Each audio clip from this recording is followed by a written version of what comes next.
नमस्कार दोस्तों, स्वागत है आप सभी का आपकी अपनी क्लासेस राहुल सर क्लासेस में।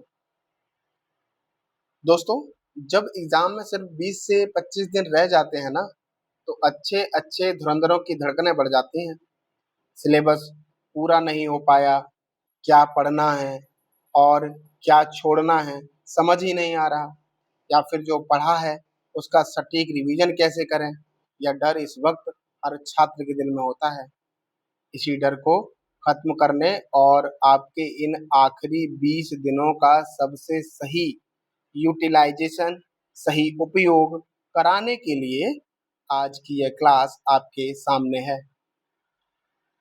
इस स्क्रीन पर जो आप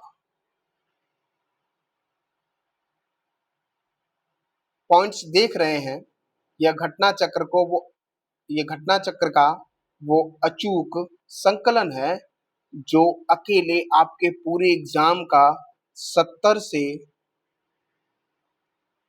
80% एरिया, जो कोर एरिया है, उसको कवर करता है। यानी वो हिस्सा जहां से हर साल, जहां से हर सवाल निश्चित रूप से छपते ही छपते हैं। इतिहास हो, भूगोल, पॉलिटी, इकोनॉमी, साइंस और इन्वायरमेंट का वो पूरा निचोड़ जो आपको सीधे कट ऑफ पार कराएगा या उसमें आपकी पूरी तरीके से ये मदद करेगा। आप चाहे इस पीडीएफ को लगातार देख करके नोट्स रिवाइज कर रहे हो या फिर ईयरफोन लगा करके सिर्फ सिर्फ जो है ध्यान से सुन रहे हो, इस क्लास का एक एक तथ्य आपके स्कोर को सीधे बूस्ट करने वाला है। अगर आप कोई काम कर रहे हैं, आपके पास उतना समय नहीं है कि आप उस तरीके से, जो कामकाजी महिलाएं हैं या फिर जो बच्चे हैं जो गरीब परिवार से आते हैं, जिनके पास रिसोर्सेस की कमी होती है, उनके पास समय की कमी होती है, उन बच्चों से सीधे अनुरोध है कि आप अपने कान में ईयरफोन लगा करके आप अपना काम करते रहिए, बस इसको सुनते रहिएगा। आपके फैक्ट बूस्ट होते चले जाएंगे और आपको इसका फायदा आपके एग्जाम हॉल में दिखने वाला है। बस थोड़ा सा भरोसा रखिएगा और इस क्लास को एक नहीं, कम से कम 3 बार जरूर करके जाइएगा। आप जब भी वहाँ एग्जाम हॉल में बैठे होंगे तो आपके सामने ये पॉइंट्स आपको दिखाई दे रहे होंगे और आसानी से आप अपने एग्जाम में जो क्वेश्चन का जो पोस्टअप है वो डोज आप ले चुके होंगे। तो कम समय में ज्यादा से ज्यादा स्कोर करने की गारंटी है। एक भी सेकंड स्किप मत करना, क्योंकि आखिरी 20 दिनों की यह मेहनत सीधे रिजल्ट में दिखने वाली है। तो चलिए, बिना समय गवाए शुरू करते हैं आज का पहला महत्वपूर्ण तथ्य। तो पहले महत्वपूर्ण तथ्य की तरफ जो हम बढ़ेंगे, तो भारत में जो बैंकिंग तंत्र है, इस बैंकिंग तंत्र से लेकर के क्वेश्चन बनते हैं, जैसे कि बैंकों का विकास, बैंकों की स्थापना इत्यादि जैसे प्रश्न बनते हैं। तो हम सीधे फैक्ट बाय फैक्ट चलेंगे, केवल हेडिंग्स देखेंगे और उसके बाद तथ्यों पर बात करते हुए निकलते चले जाएंगे। इसमें कोई भी एक तरफ से कि हम पहले इकोनॉमी देखेंगे या पहले हिस्ट्री देखेंगे, ऐसा कुछ भी नहीं होने वाला है। ये आपको जिस तरीके से क्वेश्चन का जितना पैटर्न है, कभी आपको पॉलिटी का क्वेश्चन होगा, कभी हिस्ट्री का होगा, कभी ज्योग्राफी का होगा, तो ये डिपेंड करेगा, क्योंकि कई बार ऐसा होता है कि एक सब्जेक्ट से हम लगातार फैक्ट उठाते हैं तो बोरिंग लगने लगता है, तो उसकी भी समस्या हल की गई है। ठीक है, तो चलिए शुरू करते हैं। पहला है बैंक ऑफ हिंदुस्तान, जो कि 1770 में इसकी स्थापना हुई और भारत का ये पहला बैंक था। अंग्रेज द्वारा प्रारंभ किया गया इसको और कलकत्ता में इसको प्रारंभ किया गया था। ठीक है। बैंक ऑफ बंगाल का जो स्थापना हुई वो 1809 में हुई और बैंक ऑफ बॉम्बे इसकी स्थापना 1840 में की गई।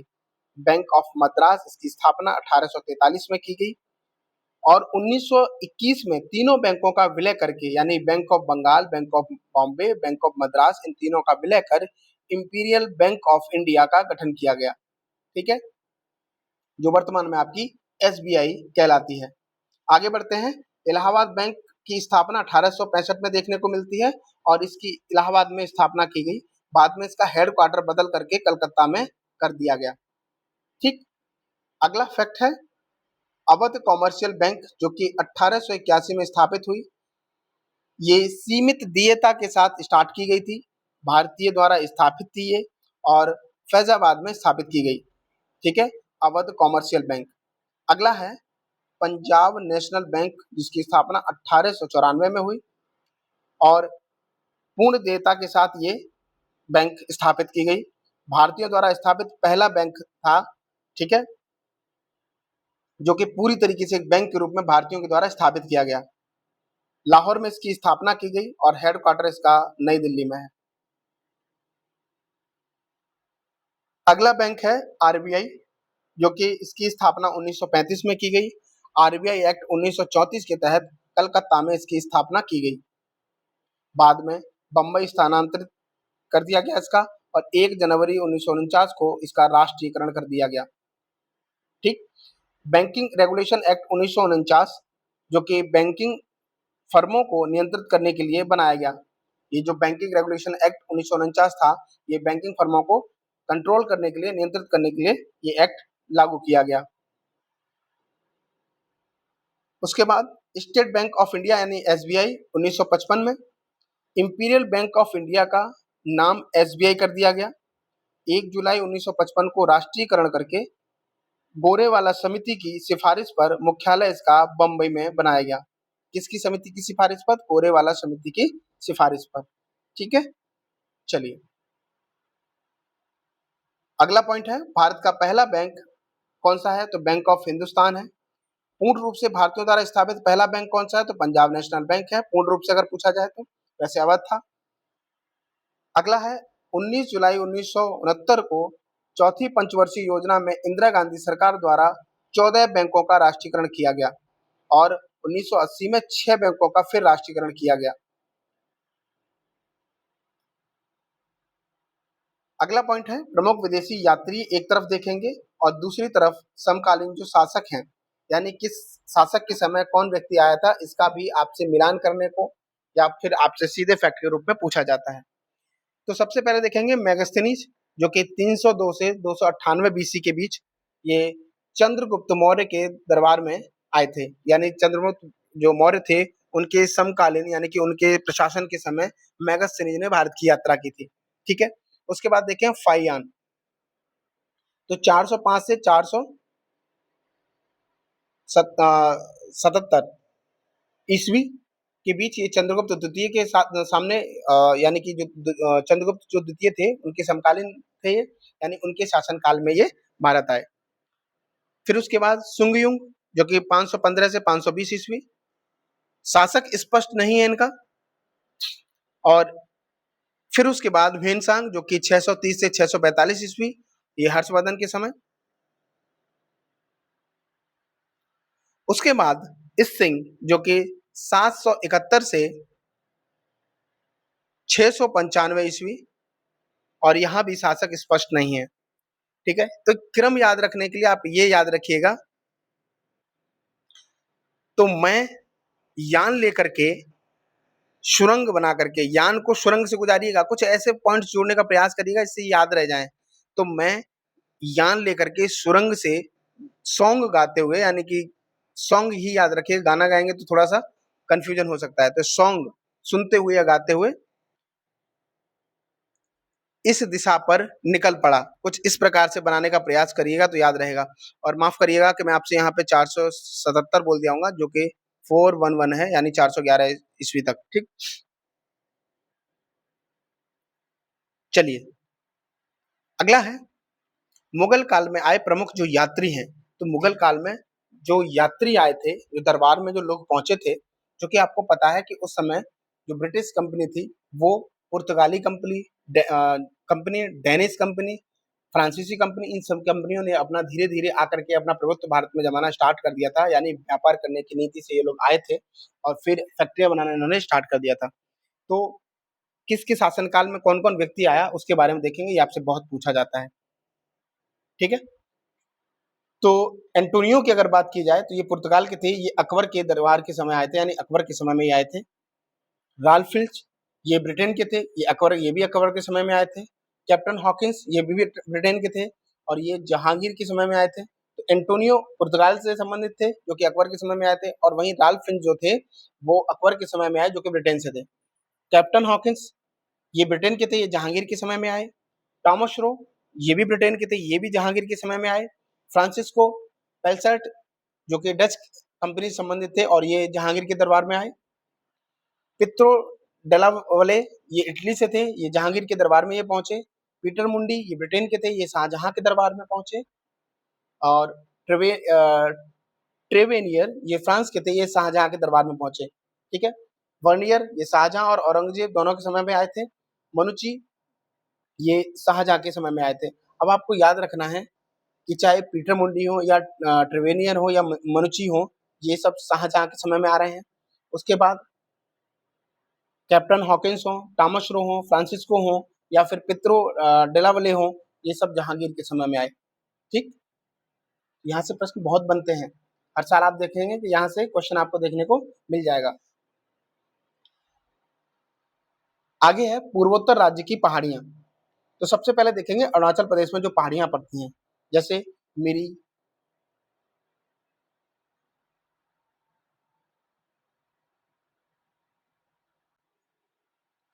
हाँ, कहाँ बात कर रहे थे हम लोग? हाँ, अरुणाचल प्रदेश की जो पहाड़ियां थी जिसमें जैसे कि मिरी, अबोर, मिसमी, डाफला, पटकाई बुम, ये सब अरुणाचल प्रदेश की जो पूर्वोत्तर जो राज्य हैं उसमें जो अरुणाचल प्रदेश है उसकी ये मुख्य पहाड़ियों के रूप में आप देख सकते हैं। फिर उसके बाद देखें असम की पहाड़ियों में, तो जैसे मिकिर पहाड़ी, उत्तरी रिंगसा पहाड़ी, बोरेल पहाड़ी, ये असम में देखने को मिलती है। नागालैंड की पहाड़ियों की बात की जाए तो नागा पहाड़ियां नागालैंड में। मेघालय में गारो, खासी, जयंतिया पहाड़ियां। ठीक है।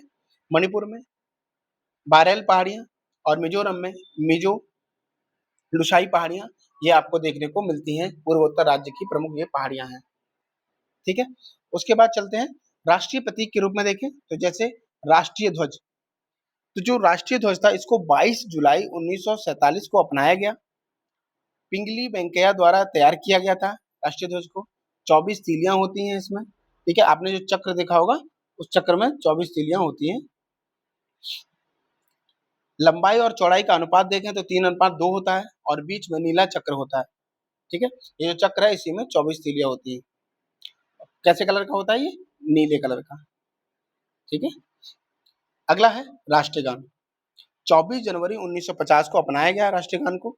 रविन्द्रनाथ टैगोर के गीतांजलि से इसको लिया गया है। सर्वप्रथम 27 दिसंबर 1911 के जो कलकत्ता अधिवेशन में इसको गाया गया। ठीक। गायन की अवधि इसकी 52 सेकंड की है। सर्वप्रथम तत्वबोधिनी पत्रिका में इसका जो है प्रकाशन किया गया। ठीक है। कप्तान आबिद अली द्वारा हिंदी में इसका अनुवाद किया गया। आबिद अली को नाम याद रखेंगे, कभी भी आपसे पूछा जा सकता है। उसके बाद राष्ट्रीय गीत वंदे मातरम। 24 जनवरी 1950 को इसको अपनाया गया। बंकिम चंद्र चटर्जी के आनंद मठ से इसको लिया गया है। कहाँ से? आनंद मठ से। किसके? बंकिम चंद्र चटर्जी के। बंगाली व संस्कृत में लिखा गया इसको। सर्वप्रथम 1896 के कलकत्ता अधिवेशन में रविन्द्रनाथ टैगोर ने इसे गाया था। ठीक है। उसके बाद देखते हैं राजचिन्ह जो कि अशोक स्तंभ है। ये 26 जनवरी 1950 को इसको अपनाया गया। राष्ट्रीय कैलेंडर की अगर बात की जाए तो 22 मार्च 1957 को अपनाया गया राष्ट्रीय कैलेंडर को। शक संवत पर आधारित है। प्रथम माह चैत्र और अंतिम माह फागुन होता है। ठीक है। तो पहला चैत्र और लास्ट फागुन। उसके बाद प्रमुख क्रांतिकारी घटनाओं के बारे में जानेंगे। एक सेकंड दीजिएगा।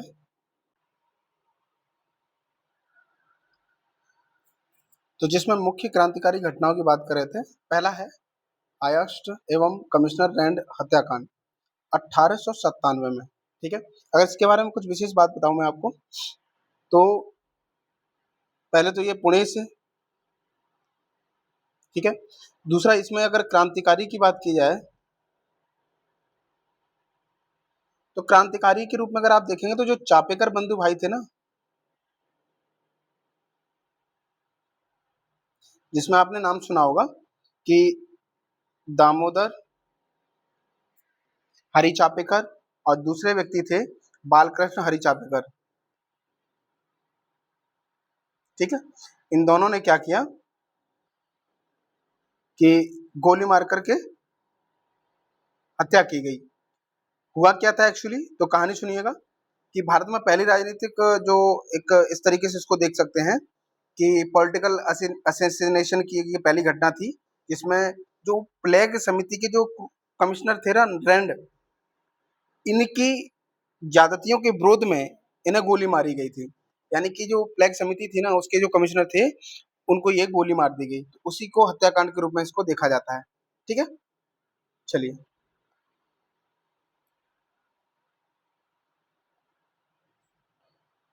अगला है मुजफ्फरपुर बम कांड, 1908 में हुआ ये। तो ये बिहार में हुआ था। ठीक है, और क्रांतिकारी की बात की जाए तो खुदीराम, खुदीराम और प्रफुल्ल चाकी, प्रफुल्ल चाकी। ठीक है, ये क्रांतिकारी के रूप में थे। इन्होंने अत्याचारी जज, जो जज थे, किंग्स फोर्ट की बग्गी पर बम फेंका था। घटना के बाद अगर देखें तो प्रफुल्ल चाकी ने खुद को गोली मार ली, और खुदीराम बोस जो थे, इनको लगभग 18 साल की उम्र में फांसी दे दी गई। और ऐसा फांसी मतलब इतनी कम उम्र में फांसी पाने वाले ये पहले क्रांतिकारी बन गए थे। ठीक है, चलिए अगला है जैक्सन हत्याकांड, ये 1909 में हुआ। क्रांतिकारी थे अनंत लक्ष्मण जो है कान्हरे, याद रखेंगे, अनंत लक्ष्मण कान्हरे। और प्रमुखता अगर बात की जाए तो जो कान्हरे थे वे अभिनव भारत संस्था से जुड़े थे। उन्होंने नासिक के जिला मजिस्ट्रेट जैक्सन को एक थिएटर हॉल में गोली मार दी थी। ठीक है, तो ये वो घटना थी जैक्सन हत्याकांड। फिर उसके बाद देखें करजन वाली हत्याकांड, जो भी 1909 में हुआ।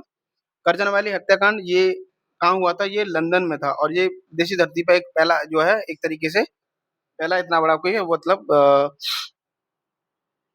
हत्याकांड कोई देखा गया। क्रांतिकारी कौन थे, तो मदन लाल, माफ करिएगा, मदन लाल ढींगरा।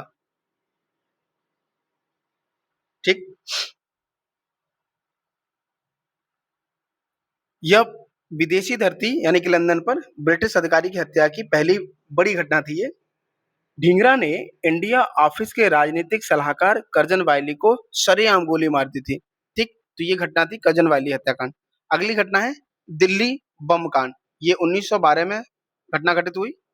दिल्ली बम कांड के बारे में देखें तो जो रासबिहारी बोस और जो सचिंद्र सान्याल जो थे, ये प्रमुख क्रांतिकारी के रूप में इनमें देखा जाता है। और भारत की राजधानी कोलकाता से दिल्ली ट्रांसफर होने के उत्सव के दौरान वायसराय लॉर्ड हार्डिंग के जुलूस पर चांदनी चौक में बम फेंका था। हार्डिंग बच गया, लेकिन रास बिहारी बोस जापान भागने में सफल रहे थे। ठीक है, हार्डिंग इसमें क्या हुआ था, बच गए थे, मर नहीं पाए थे। अगला है सैंडर्स हत्याकांड, 1928। भगत सिंह, राजगुरु, सुखदेव प्रमुख जो है क्रांतिकारी के रूप में। और लाला लाजपत राय पर हुए लाठीचार्ज, जिससे उनकी मृत्यु हो गई थी, का बदला लेने के लिए क्रांतिकारियों ने सहायक पुलिस अधीक्षक जो जेपी सैंडर्स की गोली मार करके हत्या कर दी थी। इसी केस के जो लाहौर षड्यंत्र केस जो था, इसके तहत इन्हें 23 मार्च 1931 को फांसी हुई। ठीक है, तो ये था सैंडर्स हत्याकांड। लास्ट है जनरल डायर या माइकल ओडायर, 1940, ये भी लंदन। उधम सिंह, जो शहीद उधम सिंह थे, उन्होंने क्या किया था कि उधम सिंह ने 1919 के जलियांवाला बाग हत्याकांड का बदला लेने के लिए 21 साल बाद लंदन के कैक्सटन हॉल में पंजाब के पूर्व lieutenant governor Michael O Dwyer को गोली मार दी। ठीक है, तो ये था जनरल डायर हत्याकांड।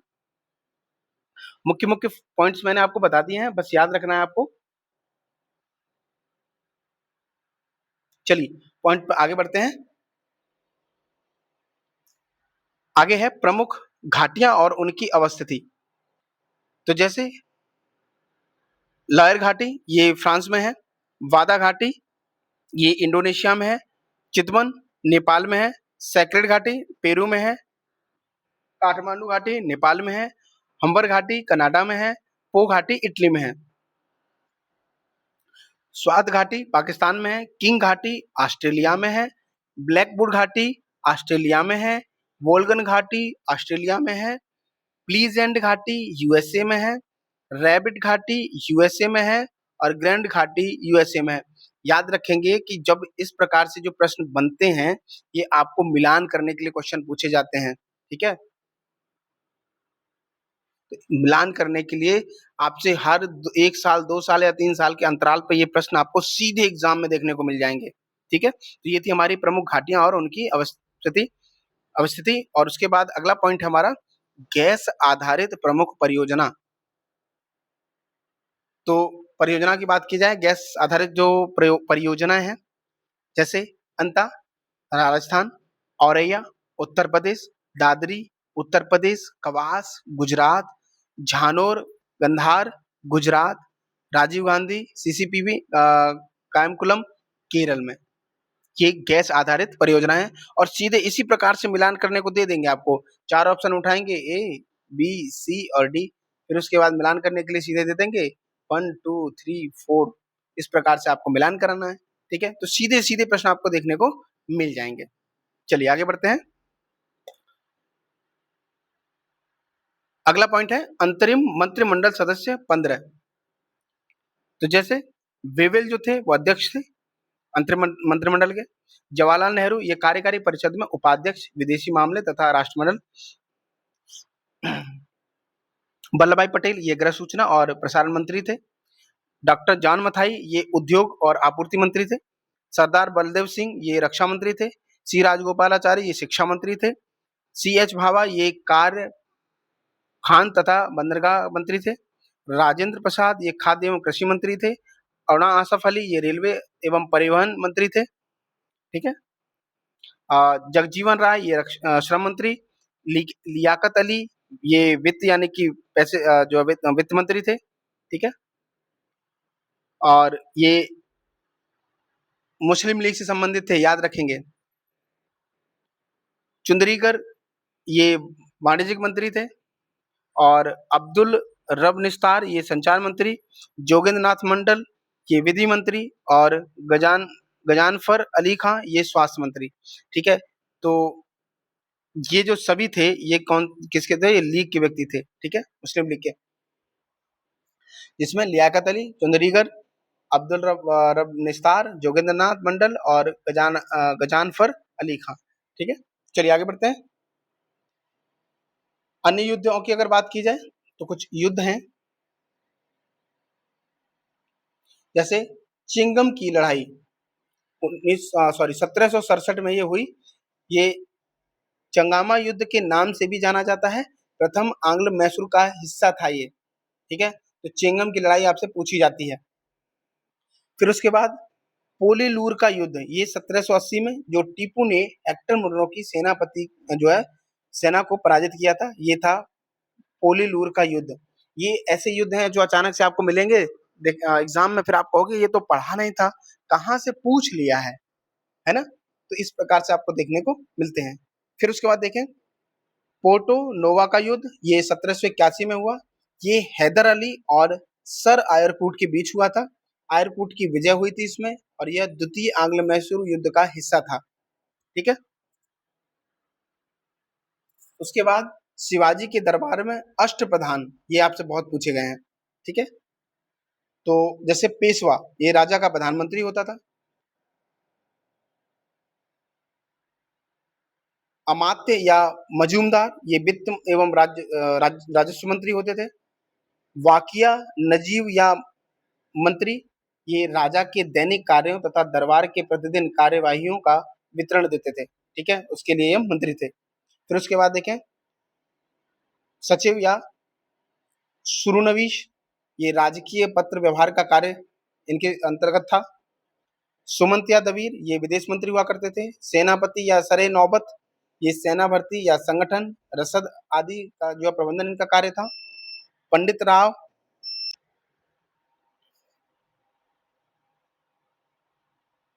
विद्वानों तथा धार्मिक कार्यों के लिए अनुदानों का दायित्व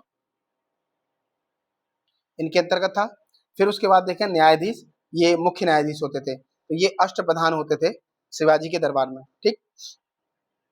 उसके बाद देखें भूमध्य सागरीय जलवायु की वनस्पतियों के बारे में, ठीक है। तो एक तरफ वनस्पति के प्रकार और एक तरफ क्षेत्र हैं। तो जैसे मैक्विस, ये भूमध्य सागरीय तट, और फैनवॉश दक्षिण अफ्रीका, चैपरल कैलिफोर्निया, माटोरल चिली। तो जो वनस्पतियां हैं वो जिस क्षेत्र में पाई जाती हैं उसके बारे में ये चर्चा थी। अगला है प्रमुख अभिलेख एवं उसके शासक। तो ये अभिलेख बहुत पूछे जाते हैं आपसे, जैसे हाथी गुम्फा अभिलेख, ये कलिंग नरेश खारवेल के द्वारा। ऐहोल अभिलेख पुलकेशिन द्वितीय। नासिक अभिलेख गौतमी बलश्री। जूनागढ़ अभिलेख रुद्रदामन का जूनागढ़ अभिलेख था। प्रयाग स्तंभ अभिलेख समुद्रगुप्त। मंदसौर अभिलेख मालवा नरेश यशोवर्मन का अभिलेख। ग्वालियर अभिलेख प्रतिहार नरेश भोज के द्वारा। देवपाड़ा अभिलेख बंगाल शासक विजय सेन के द्वारा। और भीतरी व जूनागढ़ का अभिलेख ये स्कंद गुप्त के द्वारा अभिलेख गढ़ा गया। अब उसके बाद देखते हैं प्रमुख कुछ वक्र हैं, कर्व, जिसके बारे में बात करते हैं। एक सेकेंड।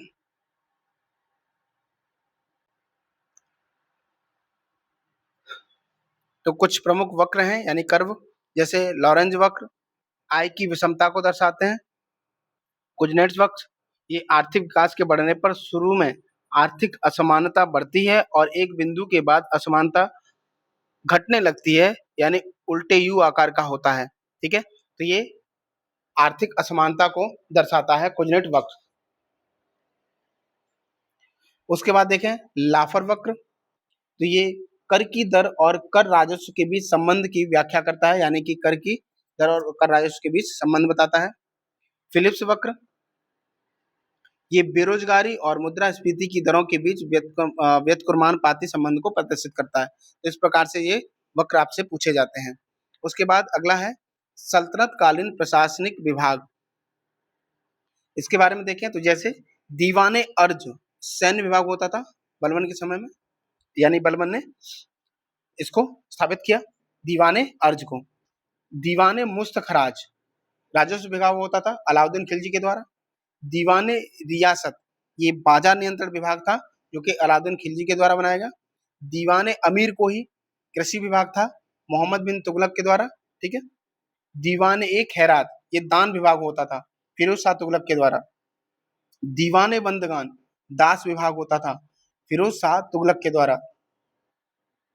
अन्य की अगर बात की जाए जैसे दीवाने रिसालत धार्मिक मुद्दों से संबंधित या विदेशी मामलों से संबंधित होता था दीवाने रिसालत। फिर दीवाने इंसा ये सरकारी पत्र व्यवहार से संबंधित था दीवाने इंसा, ठीक।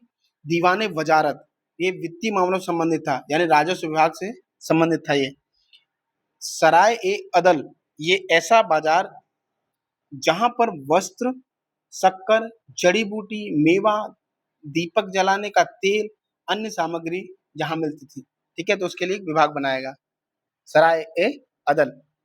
अमीर ए बहर ये जलबेड़े का प्रधान अधिकारी होता था, ठीक है। बरीद ए मुमालिक ये गुप्तचर विभाग का प्रमुख होता था। चलिए आगे देखें तो कालिदास की कुछ प्रमुख रचनाएं हैं जो बार बार आपसे पूछी जाती हैं। अगर हम देखें नाटक के रूप में तो जैसे मालविकाग्निमित्रम अभिज्ञान शाकुंतलम और विक्रमोर्वशीय ये इनके प्रमुख नाटक थे। महाकाव्य कौन से थे तो रघुवंश राय या रघुवंशम, माफ करिएगा, महाकाव्य में रघुवंशम और कुमार संभव ये इनके महाकाव्य थे कालिदास जी के, ठीक है। खंड काव्य की अगर बात की जाए तो मेघदूत और ऋतु संहार इनके खंड काव्य थे, ठीक है। नोट देखें तो मालविकाग्निमित्रम प्रथम रचना, जबकि अभिज्ञान शाकुंतलम दूसरी रचना है। ठीक है, ये भी आपसे पूछा जा सकता है।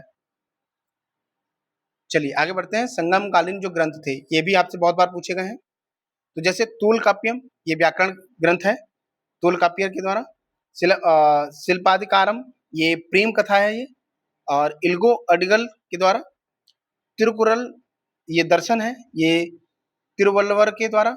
और मणिमखले या मणिमेखले भी बोलते हैं इसको, ये वणिक कथा है, ये शीतले संतनार के द्वारा। ठीक है, तो ये संगम साहित्य है जो कि आपसे कई बार पूछे गए हैं। अगला है बंगाल के नवाबों का जो क्रम है, बहुत परेशान करता है ये याद करने के लिए। ठीक है, तो चलिए, मुर्शिद कुली खां सबसे पहले, एक क्रम है पूरा एक तरफ से। तो मुर्शिद कुली खां 1717 से 1727 ईस्वी तक रहे नवाब। फिर उसके बाद अलीवर्दी खां जो 1740 से 1756। फिर सिराजुद्दौला 1756 से 1757। मीर जाफर 1757 से 1760। मीर कासिम 1760 से 1763। मीर जाफर 1763 से 1765। निजामुद्दौला 1765 से 1766। सैफुद्दौला 1766 से 1770। और मुबारुद्दौला ये 1770 से 1775। ठीक, ये बंगाल के नवाबों का क्रम था। उसके बाद अगला पॉइंट है, राज्यों में अनुच्छेद 371 ए से जे के तहत विशेष जो प्रावधान है, यानी जिस आर्टिकल के तहत कौन कौन से राज्य इसमें समाहित किए गए हैं उनकी बात करेंगे। तो जैसे अनुच्छेद 371, इसमें महाराष्ट्र और गुजरात सम्मिलित किए गए हैं। अनुच्छेद 371 ए में नागालैंड। अनुच्छेद 371 बी में असम। अनुच्छेद 371 सी में मणिपुर। अनुच्छेद 371 डी और ई आंध्र प्रदेश। अनुच्छेद 371 एफ सिक्किम। अनुच्छेद 371 जी मिजोरम। अनुच्छेद 371 एच अरुणाचल प्रदेश। अनुच्छेद 371 आई गोवा। और अनुच्छेद 371 जे हैदराबाद कर्नाटक। ठीक है, तो ये राज्यों में अनुच्छेद 371 ए से जे के तहत विशेष जो प्रावधान थे वो हमने रख दिए आपके सामने। यहाँ से मिलान करने को प्रश्न दे देता है। मैं फिर कह रहा हूँ कि इस क्लास को अगर आप मान लीजिए नहीं आप देख पा रहे हैं तो कुछ नहीं करना है आपको, कानों में ईयरफोन लगाइए, जेब में पॉकेट में अपना फोन डालिए और आंख बंद कीजिए, आराम से इत्मीनान से इसको सिर्फ सुनते रहिएगा, तब भी आपका एकदम विजुअल क्लियर होता हुआ चला जाएगा मात्र सुनने से ही। ठीक है, और अगर आप इस क्लास को बढ़िया से देख करके नोट्स बना करके कर सकते हैं तो ये आपके लिए और भी खुशी की बात है और भी बेहतर साबित होगा। ठीक है, चलिए, बहुत मेहनत लगी है इसको पूरा एकदम संकलन करने में, इसको लिखने में और इसका पूरा एनालिसिस करने में, कौन सा क्वेश्चन कितनी बार पूछा गया, सबसे ज्यादा महत्वपूर्ण क्वेश्चन कौन सा है, इस तरीके से इसको सजाया गया है। ठीक है, चलिए आगे बढ़ते हैं। सतत विकास लक्ष्यों की सूची दी गई है जो आपसे हर बार कभी ना कोई एक ऑप्शन बना करके रख दिया जाता है। तो एक एक तरफ से देखेंगे। जो पहला लक्ष्य है, तो जो एचडीजी गोल हैं, जो 17 गोल हैं, उन 17 गोलों को हम देखेंगे, जिसमें पहला है गरीबी की पूर्णतः समाप्ति, यानी कि नो पॉवर्टी की बात की जाएगी। ठीक है, दूसरा है भुखमरी की समाप्ति।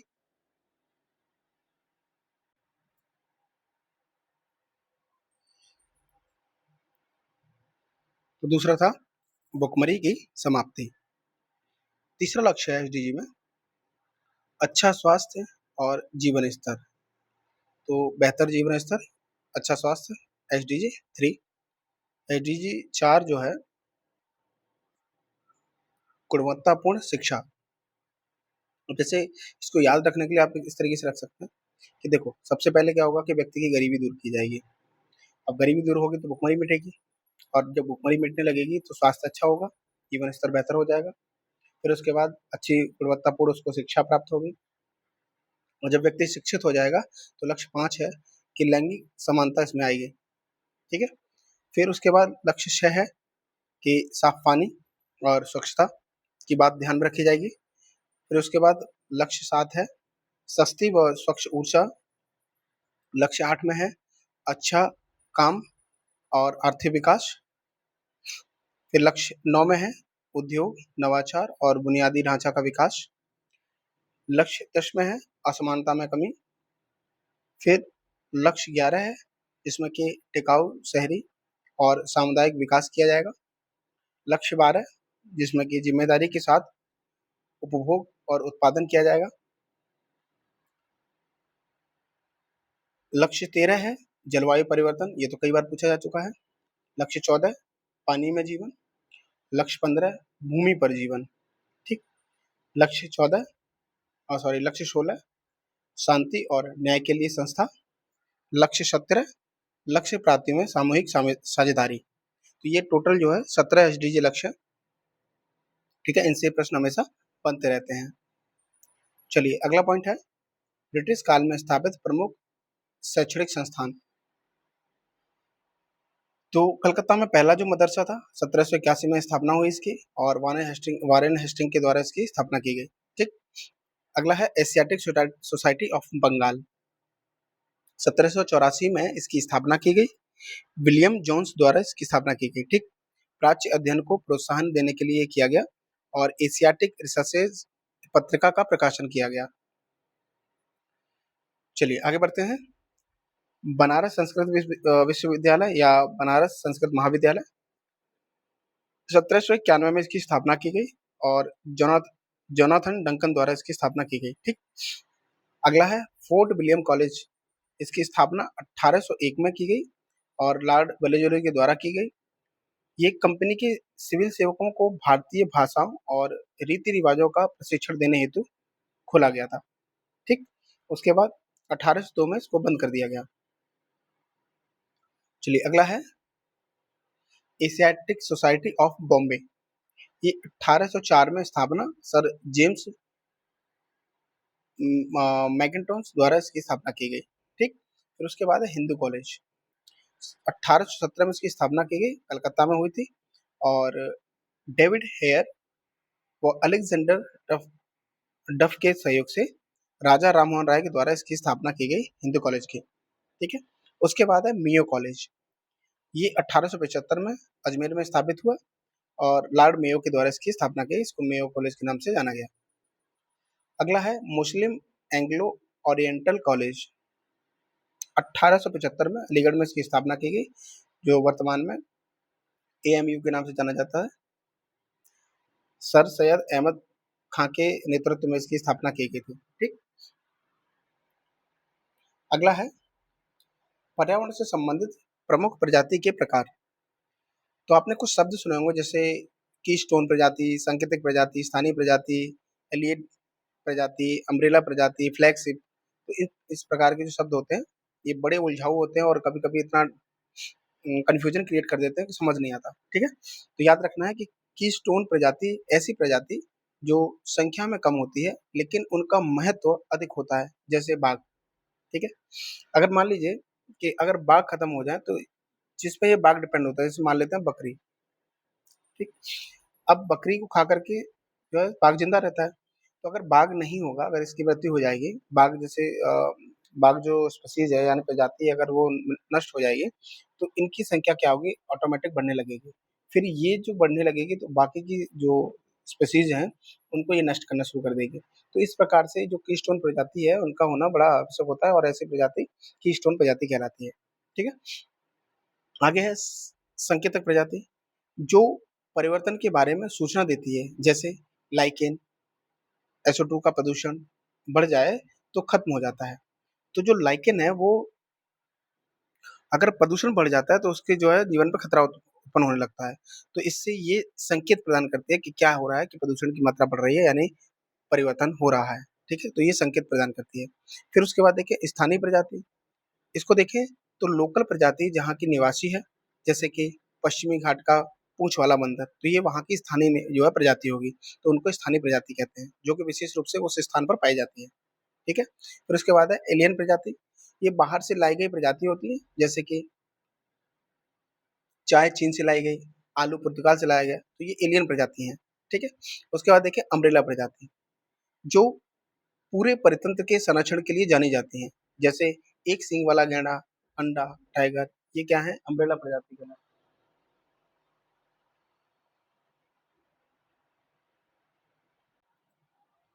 अगली प्रजाति है फ्लैगशिप प्रजाति।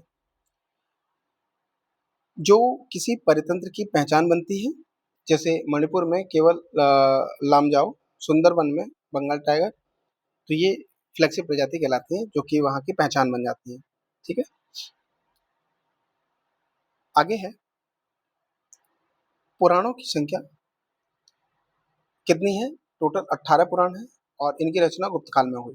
ठीक, सबसे प्राचीन पुराण कौन सा है? तो मत्स्य पुराण सबसे प्राचीन जो है पुराण है। पुराणों के रचयिता हैं लोमहर्ष एवं उग्रश्रवा, ये पुराणों के रचयिता हैं। वेदों व वेदांगों की संख्या कितनी है? 4 एवं 6, तो 4 वेद हैं और वेदांग 6 हैं। ठीक है, उपनिषदों की संख्या कितनी है? 108 उपनिषद हैं, 13 प्रामाणिक हैं। आगे देखें तो पुराणों का अध्ययन करने वाला प्रथम मुसलमान कौन था? अल-बरूनी था पहला मुसलमान, जिसने पुराणों का अध्ययन किया था। ठीक है, आगे है इतिहास के अति महत्वपूर्ण जो तथ्य हैं उनके बारे में देखेंगे, जिसमें उपनिषद विषय वस्तु है, दर्शन का ये विषय वस्तु है उपनिषद। ठीक है, ब्राह्मण संबंधित है किससे? तो कर्मकांड से ब्राह्मण संबंधित है। ब्राह्मण भी एक पुस्तक होती है, ये तो पता ही होगा। चलिए, सबसे प्राचीनतम वेद कौन सा है? तो ऋग्वेद सबसे प्राचीनतम वेद है और इसमें 1028 सूक्त हैं। ठीक है, गद्य एवं पद्य वाला वेद कौन सा है? तो यजुर्वेद एवं गद्य एवं पद्य वाला वेद है। शतपथ ब्राह्मण संबंधित है किससे? तो यजुर्वेद से संबंधित है। तंत्र मंत्र संग्रहित वेद है अथर्ववेद। भारतीय संगीत का जनक है सामवेद, तो भारतीय संगीत का जनक किसे माना जाता है? सामवेद को माना जाता है। चलिए आगे बढ़ते हैं। गायत्री मंत्र लिया गया है, किससे लिया गया है? तो ऋग्वेद से लिया गया है।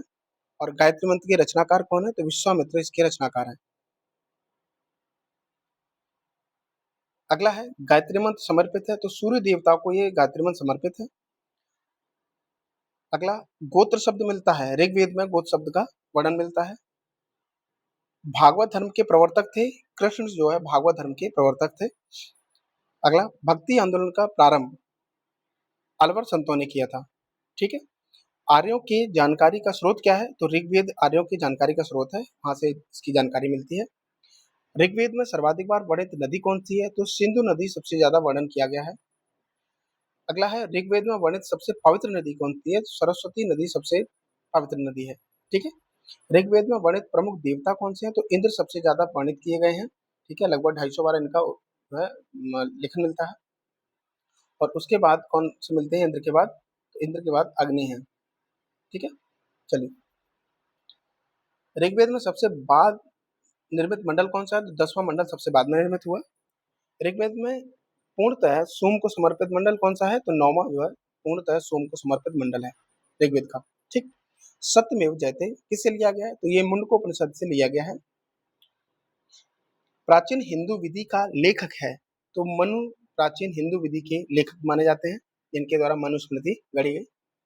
स्मृति ग्रंथों में सबसे प्राचीन ग्रंथ जो प्राचीन है वो स्मृति कौन सी है? तो मनुस्मृति सबसे प्राचीन मानी जाती है। ठीक, पुस्तक मिताक्षरा के लेखक कौन है? तो विज्ञानेश्वर जो है मिताक्षरा के लेखक। ठीक है, चलिए, महाभारत का अन्य नाम क्या है? तो महाभारत को जय संहिता के नाम से जाना जाता है। अगला है महाभारत, इसकी रचना वेद व्यास ने की थी, कि फारसी अनुवाद का शीर्षक है, तो रज्मनामा इसका फारसी अनुवाद का शीर्षक है। ठीक, चलिए आगे बढ़ते हैं। प्रमुख मिश्र धातु के बारे में देखें, तो जैसे ये आपसे बहुत पूछा जाता है कि टांका या टंका इसको बोलते हैं, तो शोल्डर, ये टिन और सीसा को मिलाकर के बनता है। पीतल की अगर बात की जाए तो जिंक और कॉपर को मिलाकर के पीतल बनाया जाता है। कांसा, तांबा और टिन मिलाकर के। स्टील, जो कि लोहा और कार्बन मिलकर के। जो जर्मन सिल्वर होती है, ठीक है, ये जिंक और कॉपर और निकेल मिलकर। वहीं स्टेनलेस जो स्टील है, जो बर्तन आप खरीदते होंगे उस पर लिखा होता है स्टेनलेस स्टील, ये किससे बनती है? तो ये लोहा, क्रोमियम और निकल के संयोग से बनती है। अमलगम, तो ये अमलगम जो बनता है वो पारा और अन्य धातुओं जैसे लोहे को छोड़ करके इससे अमलगम बनता है। ठीक है, चलिए, अगला है सल्तनत काल की प्रमुख रचनाएं। कौन कौन सी रचना है सल्तनत काल की प्रमुख? तो तारीख है यामिनी, ये उत्वी की रचना है। हम्मीर मद मर्दन, ये जय सिंह सूरी की रचना है। गीत गोविंद, हरिकीनी नाटक, ललित ललित विग्रह राग, ये जयदेव की रचना है। ठीक है। फुतुहाश उस सलातीन, ये ख्वाजा अबू बकर इशामी की कृति है ये। किताब उल रहला, ये इब्न बतूता के द्वारा वर्णित है। फुतुहात उल फिरोज शाही, ये फिरोज शाह तुगलक के द्वारा लिखित है। ठीक है। चलिए आगे बढ़ते हैं। अब देखते हैं उत्तर प्रदेश के 10 लाखी नगर। तो कौन कौन से उत्तर प्रदेश के 10 लाखी नगर हैं? तो कानपुर, लखनऊ, गाजियाबाद, आगरा, वाराणसी, मेरठ और प्रयागराज, ये 10 लाखी नगर हैं। ठीक है। अगला है उत्तर प्रदेश में स्मार्ट सिटी में सम्मिलित स्थलों की संख्या कितनी है? तो 10 है, जिसमें देखेंगे आप स्मार्ट सिटी के रूप में कानपुर, लखनऊ, प्रयागराज, मुरादाबाद, बरेली, सहारनपुर, आगरा, वाराणसी, अलीगढ़ और झांसी। ठीक है। तो ये आपसे बहुत पूछा जाता है। 4 ऑप्शन दे दिया जाएगा, उसमें से कोई एक ऐसा ऑप्शन रखा जाएगा कि जैसे मान लीजिए कानपुर, लखनऊ, प्रयागराज और एक कर दिया जाएगा फिरोजाबाद। ठीक है। कहा जाएगा कि इनमें से कौन सा शहर है जो कि स्मार्ट सिटी में सम्मिलित नहीं है। तो आपका आंसर क्या हो जाएगा? ठीक है, फिरोजाबाद। तो इस प्रकार से प्रश्न यहाँ से बनते हैं। चलिए आगे बढ़ते हैं। जनसंख्या घनत्व, तो शीर्ष जनसंख्या घनत्व वाले जो राज्य जनगणना 2011 के अनुसार अगर देखें तो सबसे ज्यादा बिहार में, फिर उसके बाद पश्चिम बंगाल में, फिर उसके बाद केरल में, फिर उसके बाद उत्तर प्रदेश में। तो ये जनसंख्या घनत्व वाले सबसे टॉप पे बिहार है, फिर उसके बाद पश्चिम बंगाल है, फिर उसके बाद केरल है, उसके बाद उत्तर प्रदेश है। ठीक है, ये क्रम याद रखिएगा। न्यूनतम जनसंख्या घनत्व वाले अगर राज्य देखें जो कि 2011 का जनगणना डाटा है, इसमें न्यूनतम सबसे न्यूनतम अरुणाचल प्रदेश में, उसके बाद मिजोरम में, फिर उसके बाद सिक्किम में, फिर उसके बाद नागालैंड में। तो लगभग सब पूर्वी उत्तर प्रदेश के जो हिस्से हैं। ठीक है। चलिए आगे बढ़ते हैं। प्रमुख पत्रिकाओं के बारे में बहुत पूछी जाती है आपसे। तो सुधाकर गोपाल कृष्ण गोखले के द्वारा, काल शिवराम महादेव के द्वारा, सर्चलाइट सच्चिदानंद सिन्हा के द्वारा, जस्टिस टी एम नायर के द्वारा, युगांतर वरिंद्र कुमार घोष और भूपेंद्र नाथ दत्त के द्वारा, कौमिक आवाज ये पीटी नेहरू यानी पंडितलाल नेहरू के द्वारा, प्रभात ये केलकर जी के द्वारा, और स्वराज ये प्रकाशम के द्वारा, टी प्रकाशम, मूक नायक ये बी आर अम्बेडकर के द्वारा, और हिंदुस्तान गंगा प्रसाद के द्वारा ये पत्रिकाएं जारी की गई। चलिए अगला है भाषा संबंधी महत्वपूर्ण संविधान संशोधन। तो भाषा संबंधी जो भी संविधान संशोधन हुआ, जिसमें 21वां संविधान संशोधन जो कि 1967 में हुआ, ये सिंधी भाषा को शामिल किया गया है। ठीक है। 71वां संविधान संशोधन जो कि 1992 में हुआ, ये नेपाली, कोंकणी, मणिपुरी भाषा को इसमें सम्मिलित किया गया। ठीक। उसके बाद 92वां संविधान संशोधन हुआ जो कि 2003 में होता है, इसमें संथाली, बोडो, डोंगरी और मैत्री भाषा को सम्मिलित किया गया। टोटल अभी वर्तमान में कितनी भाषा है? 22 भाषा है। ठीक है। चलिए आगे बढ़ते हैं। पंचायती राज से संबंधित महत्वपूर्ण समितियां। तो पंचायती राज से समितियां कौन सी संबंधित हैं? जैसे बलवंत राय मेहता समिति, ये 1957 में बनी थी। ठीक है। ये पंचायती राज से संबंधित है। ये सारी पंचायती राज से ही संबंधित है, बस याद रखना है कि कौन सी और कब बनी। ठीक। तो बलवंत राय मेहता समिति 1957 में, आदिल अली समिति 1964 में, अशोक मेहता समिति 1971 में, हनुमंत राव समिति 1983 में, जीवी के राव समिति 1985 में, एल एम सिंघवी समिति 1986 में। ठीक। केंद्र राज्य संबंधों पर सरकारी आयोग 1988, पी के थुंगन समिति 1988, हरलाल सिंह खर्रा जो समिति 1990 में। ठीक है। तो ये समितियां थी जो कि आपकी पंचायती राज से संबंधित समिति थी। अब पंचायती राज से संबंधित जो है अनुच्छेदों के बारे में बात की जाए, ये भी आपसे बहुत पूछता है। तो अनुच्छेद 243 डी आरक्षण की बात है इसमें। अनुच्छेद 243 आई पंचायत के लिए वित्त आयोग है। ठीक है। तो वित्त आयोग याद रखेंगे पंचायत के लिए। और अनुच्छेद 243 के निर्वाचन आयोग है इसमें। 243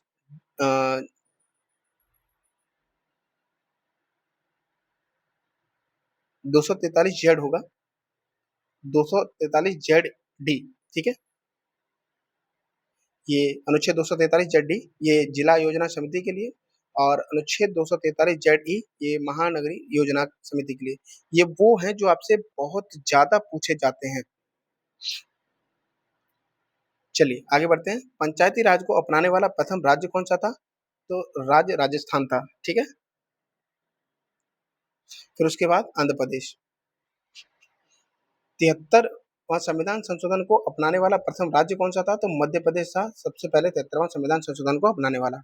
ठीक है, दोनों ही प्रश्न आपके लिए बहुत महत्वपूर्ण है। चलिए आगे बढ़ते हैं। वेदांत दर्शन में अनेक मतों का विकास। तो एक तरफ वेदांत की तरफ बात करेंगे और उनसे संबंधित जो आचार्य हैं उनकी बात करेंगे। जैसे अद्वैतवाद तो शंकराचार्य जी के द्वारा, विशिष्ट द्वैतवाद ये स्वामी रामानुजाचार्य के बाद, द्वैतवाद माधवाचार्य जी के, द्वैताद्वैतवाद निम्बार्काचार्य या निम्बार्क के द्वारा, शुद्धाद्वैतवाद ये बल्लवाचार्य जी के द्वारा। ठीक है। अब इन विकास की बात देखें तो संप्रदाय और जो प्रवर्तक हैं उनकी बात की जाएगी। तो जैसे सनक संप्रदाय है, निम्बार्क के द्वारा प्रवर्तक जो है इसके निम्बार्क हैं। श्री संप्रदाय इसके प्रवर्तक रामानुज हैं। पुष्टि मार्ग प्रवर्तक बल्लवाचार्य जी हैं। सखी संप्रदाय स्वामी हरिदास। गौड़ी संप्रदाय चैतन्य महाप्रभु। और रुद्र संप्रदाय विष्णु स्वामी। ठीक है, तो ये संप्रदाय और उनके प्रवर्तक हैं। उसके बाद आगे बढ़ते हैं। एक तरफ देखेंगे एल्युमिनियम कंपनी केंद्र और उनके प्रमुख क्षेत्र हैं उनकी बात की जाएगी। जैसे बाल्को तो कहाँ स्टैब्लिश है ये? तो ये कोरबा छत्तीसगढ़ में। ठीक है। हिंडाल्को रेणुकूट यूपी में। नालको ये हिंडाल्को है ये रेणुकूट यूपी में और बेलगाम महाराष्ट्र में, दोनों जगह। ठीक है।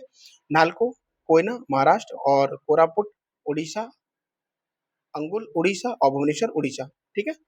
उसके बाद इंडाल्को हीराकुंड अलपुरम केरल, मुरी झारखंड, अलवाय केरल। ठीक है। अगला मालको मेट्टूर सेलम तमिलनाडु। ठीक है, ये कंपनीज हैं जो कि एल्युमिनियम कंपनी केंद्र है। उसके बाद देखें बौद्ध धर्म में त्रिपिटक की अगर बात की जाए तो जैसे विनय पिटक, सुत्त पिटक, अभिधम पिटक। तो बौद्ध धर्म में जो पिटक है सबसे पहले देखें विनय पिटक। ये संघ जीवन के इसमें नियम है। संकलनकर्ता उपाली थे। ठीक है। सुत्त पिटक की अगर बात की जाए तो बुद्ध की शिक्षाएं हैं इसमें। संकलनकर्ता आनंद है इसके।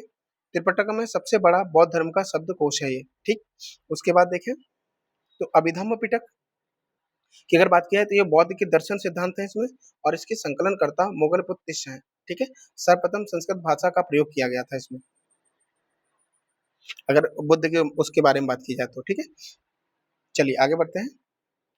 कुछ महत्वपूर्ण कांग्रेस अधिवेशन की विशेषताएं। तो एक तरफ हम देखेंगे जो कांग्रेस अधिवेशन है उनकी विशेषताओं के बारे में बात करेंगे। जैसे 1887 का जो अधिवेशन हुआ मद्रास में होता है ये। बदरुद्दीन तैयब जी इसकी अध्यक्षता करते हैं और प्रथम मुस्लिम अध्यक्ष होते हैं ये। ठीक। क्योंकि आपको पता होगा कि 1885 में कांग्रेस का क्या हुआ था, गठन हुआ था। ठीक है। एओ ह्यूम के द्वारा इसका गठन किया गया था।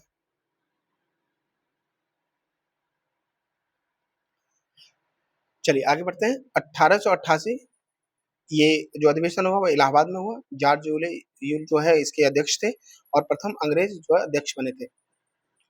1896 कोलकाता में अधिवेशन हुआ ये और रहमतुल्लाह सायनी इसके अध्यक्ष बने और पहली बार वंदे मातरम गाया गया। ठीक है, 1896 में। फिर उसके बाद देखा 1899 लखनऊ अधिवेशन होता है। रमेश चंद्र दत्त अध्यक्ष बनते हैं। भू राजस्व के स्थायी निर्धारण की मांग की गई थी इसमें। ठीक है। 1901 कलकत्ता में अधिवेशन हुआ ये। दिनसा ई वाचा अध्यक्ष बने इसके। पहली बार गांधी जी कांग्रेस के मंच पर दिखाई दिए थे। 1901 में ही सबसे पहले आपसे पूछा जाता है कि गांधी जी सबसे पहले किस अधिवेशन में पार्टिसिपेट करते हैं, तो आपको ये याद होगा कि 1915 में वो भारत आए, उसके बाद 1916 में उन्होंने कानपुर अधिवेशन में भाग लिया। नहीं, ऐसा नहीं है। उससे पहले भी ये कांग्रेस में एक बार पार्टिसिपेट कर चुके हैं 1901 में, जो कि कलकत्ता में अधिवेशन हुआ था और इसके अध्यक्ष थे दिनसा ई वाचा। ठीक। फिर उसके बाद देखिए 1906 में जो अधिवेशन हुआ ये कोलकाता में हुआ था। इसके अध्यक्ष थे दादा भाई नौरोजी और पहली बार स्वराज शब्द का प्रयोग हुआ था इसमें 1906 में। ठीक है। चलिए उसके बाद देखें 1911 कोलकाता में होता है ये अधिवेशन। पंडित विशन नारायण इसके अध्यक्ष बने और पहली बार जनगण मन इसमें गाया गया था। ठीक है, आपसे पहले बात की थी कि 1911 में जनगण मन पहले गाया गया था। फिर उसके बाद देखें 1916 ये लखनऊ में अधिवेशन होता है और एसी मजूमदार अध्यक्ष बनते हैं इसके। कांग्रेस के दो गुटों जो कि नरमपंथी और जो अतिवादी यानी गरमपंथी के बीच जो है एकता की गई इसमें और साथ ही इसमें मुस्लिम लीग भी शामिल हुई थी। ठीक। और तिलक और एनी बेसेंट के सहयोग से ऐसा हो पाया था। ठीक है, चलिए आगे देखते हैं। कांग्रेस और मुस्लिम लीग के बीच राजनीतिक सहमति बनाने के लिए लखनऊ पैक्ट पर हस्ताक्षर किए गए थे। ठीक है, इसी में उसके बाद देखें तो 1917 ये कोलकाता में हुआ। एनी बेसेंट प्रथम महिला अध्यक्ष बनी इसमें। उसके बाद देखें तो 1920 का जो अधिवेशन ये नागपुर में हुआ। ये विजय राघवाचार्य अध्यक्ष बने थे इसके। भाषाई आधार पर कांग्रेस की कार्य समितियों का पुनर्गठन किया गया इसमें। ठीक है, तो ये था 1920 का नागपुर अधिवेशन। उसके बाद देखा 1923 में दिल्ली में हुआ यह अधिवेशन। अबुल कलाम आजाद इसके अध्यक्ष बने थे और सबसे युवा अध्यक्ष ये रहे। फिर उसके बाद देखें तो 1925 में जो कि कानपुर में, यहाँ पे सरोजनी नायडू अध्यक्ष बनती हैं। अगर आपसे प्रश्न पूछा जाए कि पहली महिला अध्यक्ष कौन बनी, तो आपको देना है नाम एनी बेसेंट का। लेकिन अगर यहीं पे पूछे कि पहली भारतीय महिला, तब आपको बताना है सरोजिनी नायडू जी का नाम। ठीक है, तो दोनों ही प्रश्न अलग अलग हैं, ध्यान देना है। तो 1925 में कानपुर में जो अधिवेशन हुआ था उसमें सरोजिनी नायडू अध्यक्ष बनी थी और प्रथम भारतीय महिला अध्यक्ष बनी थी। ठीक है, फिर उसके बाद देखें 1929 ये लाहौर में होता है अधिवेशन। इसमें जवाहरलाल नेहरू इसके अध्यक्ष बनते हैं और पूर्ण स्वराज की इसमें मांग रखी जाती है। ठीक है, उसके बाद देखें 1931 में कराची में होता है ये अधिवेशन। सरदार वल्लभ भाई पटेल इसके जो है अध्यक्ष बनते हैं और मौलिक अधिकार की मांग रखी जाती है इसमें। गांधी इरविन समझौता का समर्थन किया जाता है। ठीक है, और साथ ही महात्मा गांधी लंदन में होने वाले दूसरे गोलमेज सम्मेलन में जो कि इंडियन नेशनल कांग्रेस की तरफ से प्रतिनिधित्व करने के लिए नामांकित हुए थे। तो गांधी जी इसमें शामिल हुए थे दूसरे गोलमेज सम्मेलन में। ठीक, चलिए उसके बाद देखते हैं 1937 जो कि फैजपुर में होता है और पंडित जवाहरलाल नेहरू इसके अध्यक्ष बनते हैं। गांव में आयोजित पहला अधिवेशन था फैजपुर का। ठीक, उसके बाद 1938 हरिपुरा में हुआ। सुभाष चंद्र बोस इसके अध्यक्ष बने हैं। ठीक है, और जवाहरलाल नेहरू के नेतृत्व में राष्ट्रीय योजना समिति की स्थापना की गई इसमें 1938 में। ठीक है, चलिए आगे बढ़ते हैं। 1946 मेरठ में होता है ये। जेबी कृपलानी इसके अध्यक्ष बनते हैं और आजादी के पहले का आखिरी पद जेबी कृपलानी स्वतंत्रता के समय इंडियन नेशनल के अध्यक्ष थे ये। ठीक है, यानी कि आजादी के पहले से और आखिरी तक यही जेबी कृपलानी ही इसके अध्यक्ष रहे थे। चलिए उसके बाद देखते हैं विजयनगर की यात्रा करने वाले प्रमुख विदेशी। तो विजयनगर की जिन्होंने यात्रा की थी, तो एक तरफ यात्री देखेंगे, फिर किस देश से संबंधित थे और किस शासक के समय में वो यात्रा करने आए थे, इसके बारे में हम लोग देखेंगे। तो अबू अब्दुल्लाह जो थे ये मोरक्को के थे और ये हरिहर प्रथम के समय में यात्रा करने आए। तो जो अबू अब्दुल्ला हैं ये इब्न बतूता जिनको कहा जाता है। ठीक है, चलिए आगे देखते हैं। निकोलो कॉन्टी ये इटली से संबंधित हैं और ये देवराय प्रथम के समय में ये यात्रा करने आए। उसके बाद देखें अब्दुल रज्जाक ये फ्रांस से संबंधित थे और देवराय द्वितीय के दरबार में ये पहुंचे थे। डोमिगो पायस ये पुर्तगाल से थे और कृष्णदेव राय के समय में ये आए थे। बारबोसा ये भी पुर्तगाल के थे और ये कृष्णदेव राय के समय ही आए थे। नूनिच ये भी पुर्तगाल के थे और ये अच्युत राय के समय में आए थे। ठीक है, चलिए आगे देखते हैं। चाणक्य के अर्थशास्त्र में वर्णित 18 जो है मंत्री हैं उनके बारे में बात की जाएगी। तो पदाधिकारी हैं 18 जो कि चाणक्य के जो अर्थशास्त्र है। तो सबसे पहले देखिए प्रधानमंत्री और पुरोहित इसमें वर्णन है। साथ ही समाहर्ता जो कि राजस्व विभाग का प्रमुख अधिकारी होता था, समाहर्ता। ठीक, सन्निधाता ये राजकीय कोषाध्यक्ष होता था। सेनापति युद्ध का विभाग का युद्ध विभाग का प्रधान होता था सेनापति। युवराज ये राजा का उत्तराधिकारी होता था। ठीक है, और प्रतिष्ठा ये फौजदारी या न्यायालय का न्यायाधीश। कर्मांतिक ये उद्योग धंधों का प्रधान निरीक्षक होता था। व्यवहारिक दीवानी न्यायालय का मुख्य न्यायाधीश होता था। ठीक है, दोनों में ध्यान रखेंगे, प्रतिष्ठा और व्यवहारिक दोनों ही ध्यान रखना है। ठीक है, जो प्रतिष्ठा था वो फौजदारी और जो व्यवहारिक है वो दीवानी। उसके बाद देखें मंत्रिमंडल अध्यक्ष तो मंत्रिपरिषद का अध्यक्ष होता था। दंडपाल जो सेना के सामने सामानों को जो दंडपाल होता था वो सेना के सामानों को एकत्रित करने वाला अधिकारी होता था। ठीक है। अंतपाल ये सीमा दुर्ग के रक्षक होते थे। दुर्गपाल देश के अंदर दुर्गों की रक्षा करने वाले। नागरक ये नगर का प्रमुख अधिकारी होता था। प्रशासता ये राजकीय आदेशों को लिपिबद्ध करना व राजकीय कागजों को सुरक्षित रखने वाला अधिकारी होता था। उसके बाद द्वारिक या द्वारपाल ये राजमहलों की देखरेख करने वाला प्रमुख होता था। अंतर्वार्षिक ये राजा की अंगरक्षक सेना का प्रमुख होता था। आठविक ये वन विभाग का प्रधान अधिकारी होता था। ठीक है, तो इन 18 का वर्णन मिलता है चाणक्य के अर्थशास्त्र में। ठीक है, चलिए आगे बढ़ते हैं। मौर्यकालीन प्रमुख अधिकारी, चलिए इनको भी देख लेते हैं कौन कौन से अधिकारी हैं। तो पन्याध्यक्ष ये वाणिज्य विभाग का अध्यक्ष होता था। पोतवाध्यक्ष ये माप तौल का अधिकारी होता था। सुराध्यक्ष ये आबकारी विभाग का अध्यक्ष होता था। सुनाध्यक्ष ये बूचड़खाने का अध्यक्ष होता था। वित्ताध्यक्ष ये चरागाहों का अध्यक्ष होता था और अकराध्यक्ष ये खान विभाग का अध्यक्ष होता था। ठीक है, तो ये मौर्यकालीन प्रमुख अधिकारी होते थे। उसके बाद देखें विश्व के प्रमुख मरुस्थल की अगर बात की जाए तो एक तरफ देखेंगे कि देश कौन सा है और उसका मरुस्थल कौन सा है। ठीक है, तो जैसे अरब प्रायद्वीप, तो कौन सा प्रमुख मरुस्थल है, तो रूब अल खाली या रूब अल खाली और नेफ्द, ये वहां के प्रमुख मरुस्थल है। पूर्वी ईरान की अगर बात की जाए तो दस्त ए लूट, दक्षिणी ईरान दस्त ए कप। नामीबिया अफ्रीका में, तो नाबीब यहाँ पे मरुस्थल है। ऑस्ट्रेलिया का मरुस्थल ग्रेट सैंडी, सिम्पसन और गिब्सन, ये यहाँ के प्रमुख मरुस्थल है। उत्तरी चिली में अटाकामा मरुस्थल पड़ता है। कैलिफोर्निया जो कि अमेरिका में, मोजावे या मोहावे।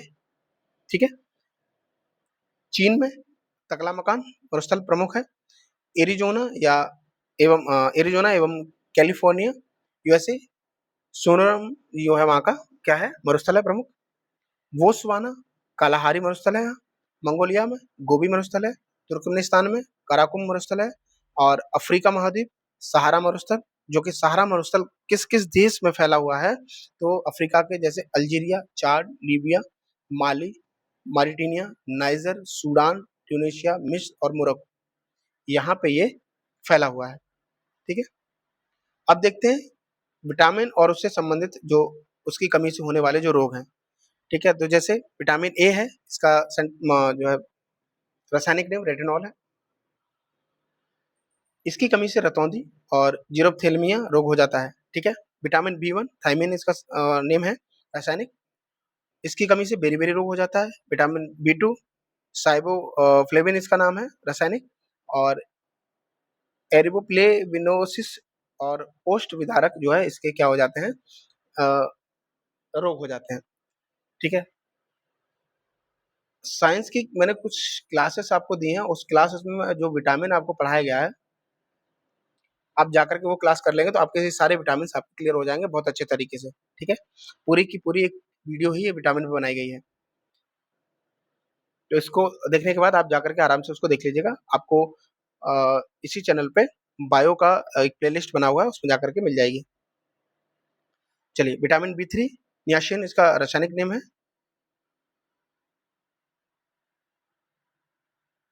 ठीक है,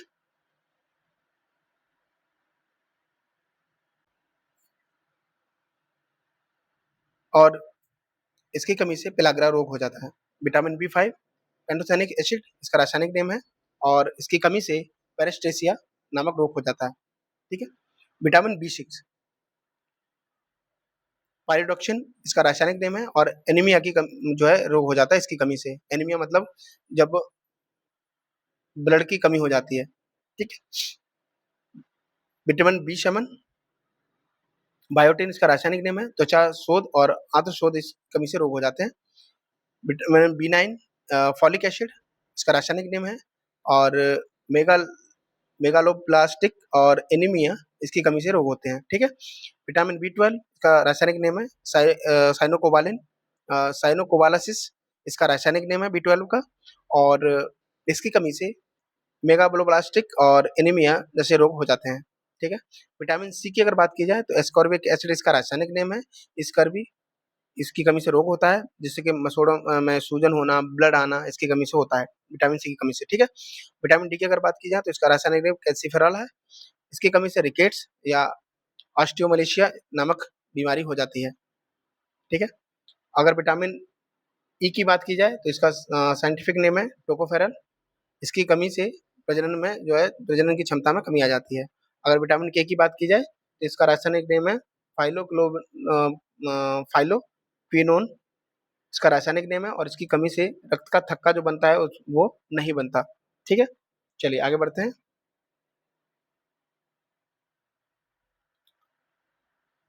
अगला है कांग्रेस की स्थापना के पूर्व राजनीतिक संगठन।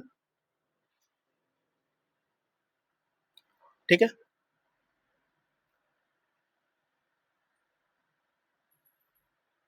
तो इसको हम अगली क्लास में पढ़ेंगे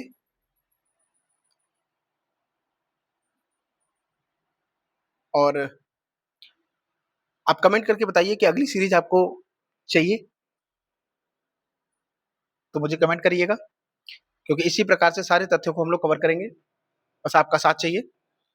अगर आप इस चैनल पर नए हैं तो प्लीज़ हमें सब्सक्राइब करिएगा और हमारी मेहनत को लाइक और कमेंट करिएगा।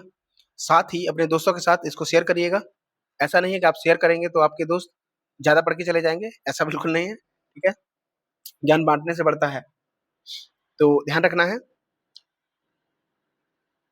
शेयर ज़रूर करना अपने दोस्तों को। और ये सीरीज़ आपको अगर पसंद आ रही है तो हमें कमेंट करके ज़रूर बताइएगा, जिससे हम जल्दी ही जल्दी आपकी नेक्स्ट सीरीज़ को लेकर के आएँगे। ठीक है? उन सारे तथ्यों को ज़रूर पूरा करेंगे, जो आपके एग्ज़ाम के पॉइंट ऑफ व्यू से बहुत महत्वपूर्ण है। जितना मैंने आज कराया आपको, अब जाकर के पलटिएगा पेपर, तो आपको मिल जाएगा कि किस प्रकार से यहाँ से प्रश्न बनते हैं। ठीक है? तो चलिए मिलता हूँ आपसे अगली क्लास में, तब तक के लिए आप सभी को धन्यवाद। नमस्कार।